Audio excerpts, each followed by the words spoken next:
Choose Trump's vice presidential running mate. Who will the Republican choose? In a few days, Donald Trump will declare his choice for the Republican running partner. The wait will end on Monday when the Republican Party convention kicks off in Wisconsin, according to Trump senior advisor Jason Miller on Fox News. While there are many names that could surprise you, these three are gaining a lot of attention. This is an overview. Vance, J.D. The 39-year-old Ohio junior Senator J.D. Vance has been rallying Trump supporters on multiple occasions in recent months. The former venture entrepreneur who attended Yale penned the best-selling memoir Hillbilly Elegy, which traced his Rust Belt, Midwest blue-collar origins. Having previously declared himself to be a never-Trumper, Mr. Vance changed his identity when he sought the Senate in 2022 with Trump's vital support. While in government, he has supported numerous causes that excite Trump's supporters. Although Mr. Vance has not ruled out running for vice president, he feels that the Senate would be a better place for him to serve in a future Trump administration. He recently declared, "I want to help him however I can." According to reports, the campaign has advanced him to the next round of screening. Doug Burgum, a 67-year-old former primary opponent of Trump, is currently serving his second term as governor of North Dakota. Although Mr. Burgum didn't have much of an impact on his presidential bid, he has rejoined the fray by endorsing Trump. He declared in 2023 that he would never do business with Trump because you're judged by the company you keep. He is a fiscal hawk and social conservative. Mr. Burgum's career started with a modest software startup that was eventually acquired by Microsoft. As a result of his years of successful business ventures, he now has $1 billion wealth. His political acumen and low-key manner are said to have impressed Trump, which is why former Vice President Mike Pence was chosen in 2016. Among the candidates who allegedly got vetting paperwork is Mr. Burgum. Marco Rubio and Donald Trump did not get along during the 2016 Republican primaries. Trump referred to him as Little Marco in reference to his stature, and Mr. Rubio made a remark regarding Trump's diminutive hands. Since then, the Florida senator has maintained tight ties with his erstwhile opponent and has endorsed him early in the primary season.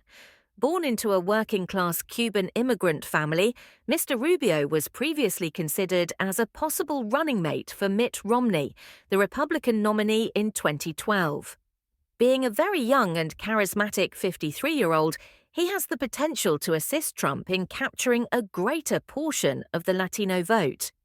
According to CBS, he is also on the shortlist of people undergoing vetting. Tim Scott, senator among the rivals. Trump overcame in the party's primary was Tim Scott, possibly the most well-known black Republican in the nation. In an attempt to win over the powerful evangelical Christian vote in early voting states, Mr. Scott, 58, offered his brand of upbeat conservatism. Nevertheless, his campaign never took off. He left and swiftly backed Trump following 3 poor debate performances and difficulty raising money. His stirring speech at a Trump campaign event prior to the New Hampshire primary helped him become a leading candidate for vice president. "We need Donald Trump," he declared prior to taking the stage for his fellow Republicans' triumphal address. Trump heard him say, "I just love you." The previous president answered, grinning, "That's why you're a great politician."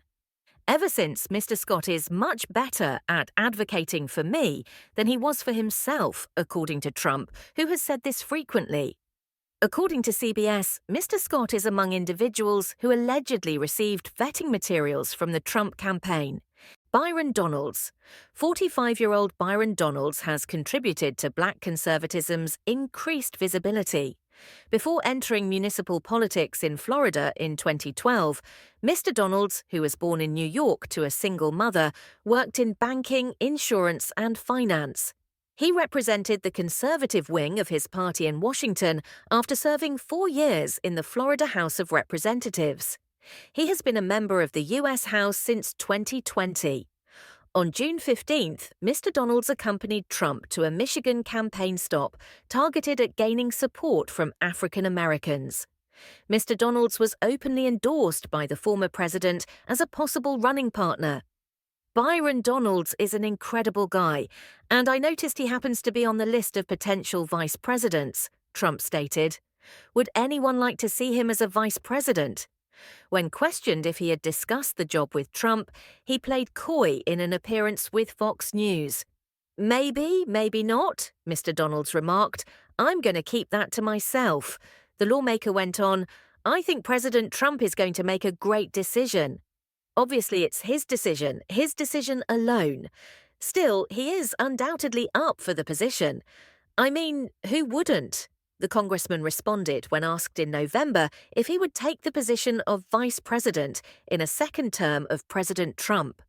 He is one of the people who got the screening documents.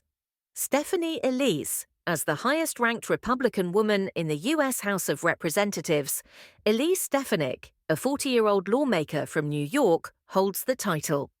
The formerly centrist Republican, who was hesitant to support Trump, has shifted to the right in recent times and is now seen as one of Trump's most devoted supporters on Capitol Hill. He even defended the president during his first impeachment trial in 2020. She has also gained some notoriety in the media in recent months due to her viral criticism of two presidents of Ivy League universities and raising of the topic of anti-Semitism on U.S. college campuses. She declared that she would be honored to work in any capacity for the Trump administration. CBS reports that she has received vetting documents, Gabbard Tulsi. She was the first Hindu representative in the U.S. Congress and a Democrat. Perhaps the greatest dark horse on Trump's shortlist right now is Tulsi Gabbard. 10 years ago, the Iraq War veteran and U.S. Army reservist held the position of vice chairwoman of the Democratic National Committee. She resigned from the position in order to support Bernie Sanders' candidacy for president in 2016. Throughout her tenure in Congress, which spanned from 2013 to 21, she was a vocal opponent of U.S. military interventionism and the Obama administration. Her most noteworthy incident during her 2020 Democratic presidential primary campaign was her harsh criticism of Kamala Harris, the vice president at the moment, due to her previous experience as a California prosecutor. Following that, Miss Gabbard, 43, increased the amount of money she contributed to Fox News and declared in 2022 that she was quitting the Democratic Party. In February, The Washington Post revealed that Trump had discussed foreign policy and Pentagon management with Miss Gabbard, a strong opponent of aid to Ukraine. Noam Christie. One time, South Dakota Governor Kristi Noem won a straw poll conducted by Trump supporters to determine who should be his vice president. With her appearances on Fox News, Miss Noem, 52, gained national attention, particularly for disobeying mask laws and other regulations during the pandemic. Up until the publication of her memoir, in which she related the tale of shooting her 14-month-old puppy because it wasn't a suitable hunting companion, her fame was still rising. She described cricket as dangerous and untrainable. A goat she considered to be mean and nasty was also shot by her. Her possibilities of becoming vice president have significantly increased since the story received nearly universal condemnation. Additional names in the shuffle: Ben Carson. The former Housing and Urban Development Secretary of Trump has not put the position up for public auction. Not present at Trump's criminal trial in New York, the former pediatric neurosurgeon and unsuccessful 2016 presidential contender has not been spotted on the campaign trail thus far. However, NBC News reports that his name is still being mentioned: Tom Cotton. According to CBS, the Trump team has provided vetting paperwork to a number of senators, including the two-term senator from Arkansas. The combat veteran is a noted foreign policy war hawk who represents a consistently conservative state. Trump had previously mentioned Mr. Cotton, a Harvard Law School alumnus, as a possible candidate for the Supreme Court. Vivek Ramaswamy. During his 2024 presidential campaign, Vivek Ramaswamy, a biotech entrepreneur without prior political experience, won over Trump supporters with his poised speech, ambitious policy platform, and youthful energy. After withdrawing, Mr. Ramaswamy vowed to back Trump to the hilt, but the former president has hinted that he has been removed from consideration as a running mate.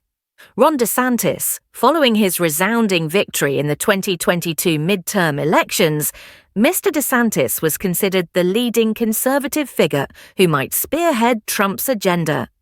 However, his lackluster presidential campaign came to an abrupt stop in January. However, a recent encounter between him and his main challenger helped to repair bridges. Nikki Haley.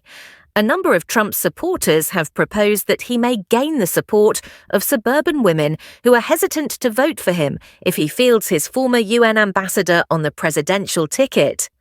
Although Ms. Haley has since stated she intends to vote for him in November, Trump has taken offense at her perseverance during the Republican primary and her failure to support him after she withdrew. Katie Britt. The first-term senator from Alabama received a lot of flack for her remarks during the Republican answer to President Joe Biden's State of the Union address this year. But her moderate outlook and reasonable policy ideas might make her a formidable opponent. Carrie Lake.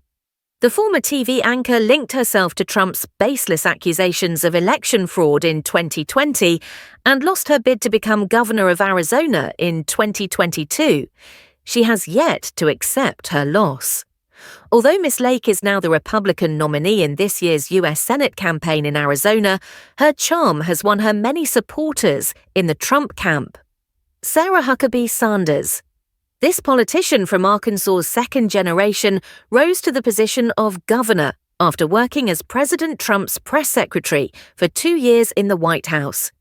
Despite her late support for his re-election and her statement that being governor is one of the best jobs I could ever ask for, and I hope I get to do it for the next 7 years, Miss Sanders has not, however, won over her former employer. Talk about your ideas.